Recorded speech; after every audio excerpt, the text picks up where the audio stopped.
Tras el mito de la conquista de México, parte 9.1.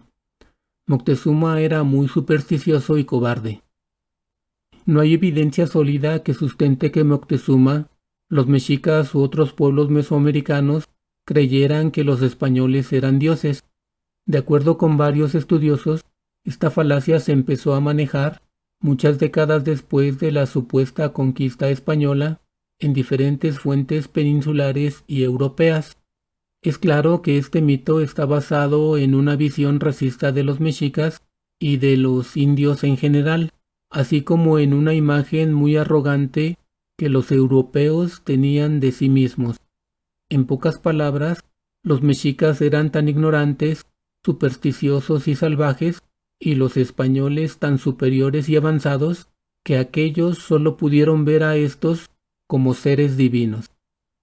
Bajo esta óptica, Moctezuma era un pobre hombre preso de la superstición, titubeante y temeroso de los dioses. Este mito adquiere mayor fuerza en el contexto de la real o supuesta aparición de una serie de presagios entre 20 y 25 durante los años previos a la llegada de los españoles. No obstante, son 8 los presagios funestos a los que más difusión se les ha dado y que recogen algunos cronistas décadas después de la caída de Tenochtitlán, es decir, no provienen de fuentes o códices escritos antes de la llegada de los españoles, por lo que algunos estudiosos sostienen que fueron un invento de los peninsulares. Esos 8 presagios fueron: 1.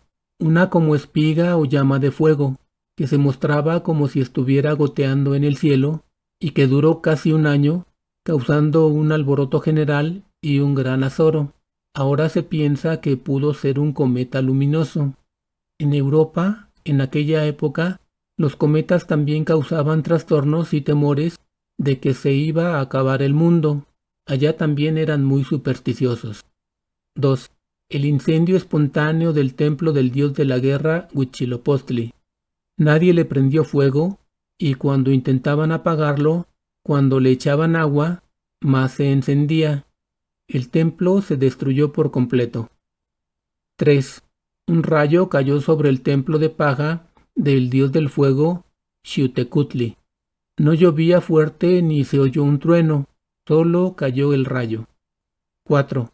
A plena luz del día, cayó un fuego del cielo, como en una lluvia de chispas, con una larga cauda, causando un gran alboroto. 5. Las aguas del lago de Texcoco hirvieron, se desbordaron y llegaron a las casas, las cuales quedaron destruidas y luego se anegaron de agua. 6. Muchas veces, en las noches, se oía a una mujer que lloraba y gritaba algo así como: «Hijitos míos, pues ya tenemos que irnos lejos. Hijitos míos, ¿a dónde os llevaré?». Algunos estudiosos señalan que es muy probable que este sea el origen de la leyenda de La Llorona. 7. Los que trabajaban en el agua cogieron una especie de grulla. Luego se la mostraron a Moctezuma. Tenía como un espejo en su mollera. Allí vio el cielo y las estrellas. En una segunda vez vio a lo lejos como si algunas personas vinieran deprisa, dando empellones. Se hacían la guerra unos a otros y los traían a cuestas unos como venados. Moctezuma llamó a sus magos, a sus sabios, para que le dijeran qué era eso, pero ellos nada vieron. 8. Muchas veces se mostraban a la gente hombres deformes, personas monstruosas, de 2 cabezas pero un solo cuerpo. Se las mostraban a Moctezuma y luego desaparecían. Es muy importante insistir que el registro de estos presagios no proviene de alguna fuente realmente indígena prehispánica.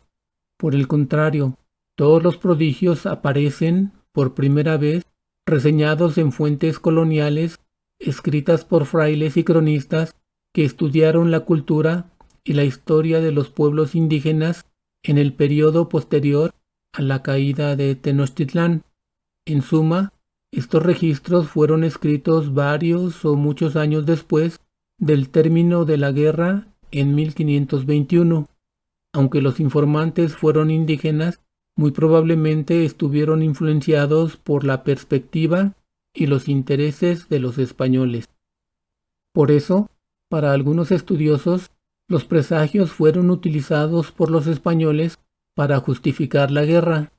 Bajo esta perspectiva, fueron el medio por el cual Dios anunció el castigo para los pueblos idólatras y el premio que merecían los peninsulares por darse a la noble tarea de convertir a los herejes y llevar el Evangelio a todos los puntos del enorme territorio.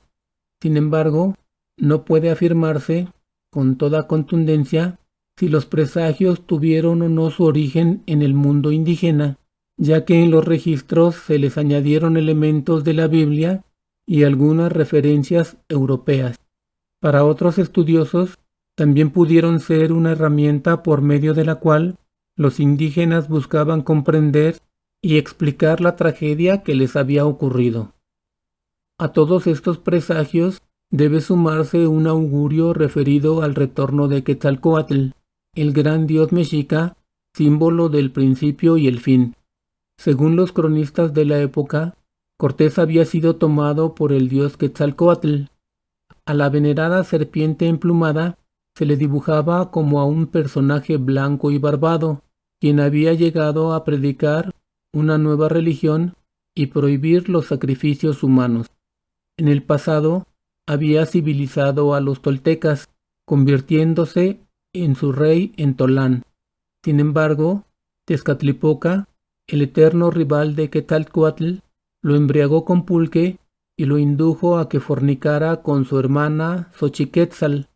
Avergonzado por lo ocurrido, Quetzalcóatl huyó hacia el este, pero prometió regresar en un año que llevara el nombre de aquel en que había nacido, Teacatl o Uno Caña. Es claro que Quetzalcóatl no fue ni blanco ni barbado, que no fue un reformador religioso, que no anunció su regreso y que solo existió en el imaginario mítico de los mesoamericanos. Fueron los intereses conjuntos de los españoles y de los indígenas vencedores los que forjaron su imagen casi como la de un misionero occidental, con el propósito fundamental de reclamar su parte en el botín de la guerra y justificar su nuevo poderío. Por eso, para muchos estudiosos, resulta casi innecesario negar que Moctezuma haya visto en la llegada de Cortés el retorno de Quetzalcóatl. Solo fue, por tanto, una hábil falsificación de los vencedores, socializada muchos años después por medio de sus crónicas acerca de la mal llamada conquista de México.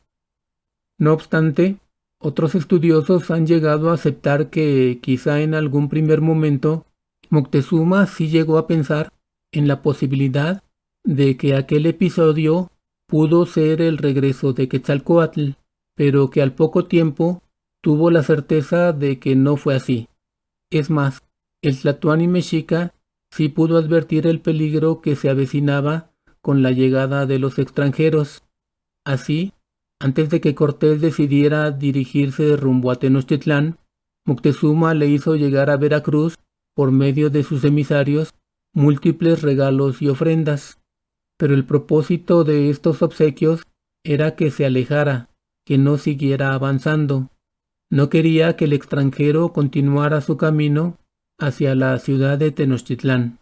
Además, se sabe que durante ese avance, Moctezuma puso escuadrones cerca de los volcanes para atacarlo. Era claro que para el tlatoani, Cortés no era una deidad que regresaba, sino una persona de carne y hueso, a la que trataba por todos los medios de alejar. Sin embargo, su estrategia fue contraproducente porque los regalos provenientes de la capital solo sirvieron de acicate para que el ambicioso personaje siguiera avanzando, con el indispensable apoyo de los empualtecas y de los tlaxcaltecas. Con todo, el recibimiento que Moctezuma le ofreció a Cortés a su llegada a la ciudad fue pacífico, lleno de fórmulas de cortesía, pero el tlatoani nunca dejó de tratar de combatirlo a nivel diplomático o estratégico.